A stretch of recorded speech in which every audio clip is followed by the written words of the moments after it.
मनसे आणि ठाकरेंच्या शिवसेनेचे नेते आज पुन्हा एकत्र येणार आहेत। शेकापच्या मेळाव्यानिमित्त राज ठाकरे मविया नेत्यांच्या मंचावर असणार आहेत। राज ठाकरे राऊतांसह वडेट्टीवार शशिकांत शिंदेंसोबत एकत्रितपणे मंचावर दिसतील। राज ठाकरे शेकापच्या मेळाव्यासाठी शिवतीर्थहून रवाना झालेले आहेत। थोड्या वेळापूर्वीची ही दृश्य आपण पाहतोय। शिवतीर्थहून जेव्हा राज ठाकरे निघाले त्यावेळची ही दृश्य आहेत। या मेळाव्यात राज ठाकरे संजय राऊतही उपस्थित राहणार आहेत। मवियाच्या नेत्यांसोबत राज ठाकरे मंचावर उपस्थित राहणार आहेत। शेकापच्या वर्धापन दिन मेळाव्यासाठी राज ठाकरे हे शिवतीर्थावरून रवाना होतानाची ही दृश्य आपण पाहतोय। काही वेळापूर्वीची ही दृश्य आहेत। थोड्याच वेळात राज ठाकरे सभास्थळी पोहोचणार आहेत। ज्या ठिकाणी मेळावा आहे त्या ठिकाणी राज ठाकरे पोहोचणार आहेत।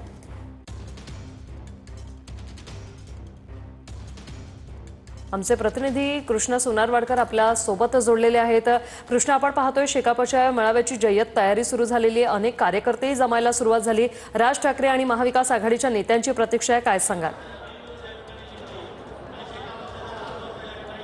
वृषाली, आपण पाहतो की शेकापच्या वर्धापन दिनानिमित्त होणाऱ्या मेळाव्याला सुरुवात झालेली आहे। काही प्रमुख भाषणं शेकापच्या नेत्यांची आता होताना पाहायला मिळतात। मात्र मनसे अध्यक्ष राज ठाकरे हे सुद्धा शिवतीर्थ या निवासस्थानाहून मुंबईहून निघालेले आहेत। थोड्याच वेळात म्हणजे जवळपास तासाभरामध्ये ते या कार्यक्रमाच्या ठिकाणी पोहोचले आणि त्यानंतर महाविकास आघाडीचे इतर नेते सुद्धा या ठिकाणी दाखल होणार आहेत।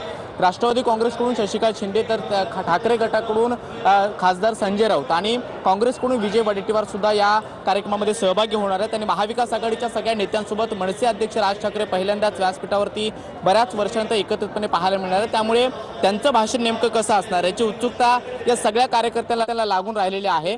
थोड्याच वेळापूर्वी जयंत पाटील जेव्हा बोलत होते तेव्हा त्यांनी सांगितलं कुठल्याही राजकीय विषयावरून नाही तर मराठीच्या मुद्द्यावरून राज ठाकरेंनी घेतलेली भूमिका आम्हाला आवडलेली आहे, म्हणूनच मार्गदर्शनासाठी आम्ही त्यांना इथे बोलावलेलं आहे असं त्यांनी सांगितलेलं आहे। कुठल्याही राजकीय विषयावरती विचारमंथन या व्यासपीठावरून होणार नाही, उलट पक्षाच्या जडणघडणीवरती इतक्या वर्षाची जी काही वाटचाल आहे आणि येत्या काळातली विजन यावरती चर्चा होईल, त्याच पद्धतीची भाषणं होतील असं त्यांनी स्पष्ट केलेलं आहे। मात्र ज्या सभागृहामध्ये म्हणजे माजी आमदार दत्तूशेठ पाटील सभागृहामध्ये हा सगळा मेळावा होतोय त्या ठिकाणची गर्दी आपण पाहतो की असंख्य शेकापचे कार्यकर्ते त्याचबरोबर महाविकास आघाडीचे कार्यकर्ते सुद्धा यामध्ये सहभागी होत आहेत। कारण त्या प्रत्यक्ष पक्षाचे जे काही लोकप्रतिनिधी आहेत किंवा जे काही प्रमुख नेते आहेत ते देखील या ठिकाणी पोहोचताना पाहायला मिळतात। आणि राज ठाकरे जवळपास तासाभरामध्ये या ठिकाणी आल्यानंतर त्यांचं भाषण नेमकं कसं असेल, त्यांच्या भाषणातील नेमके मुद्दे काय असतील याची उत्सुकता सगळ्या या सभागृहातील लोकांना लागून राहिलेली आहे।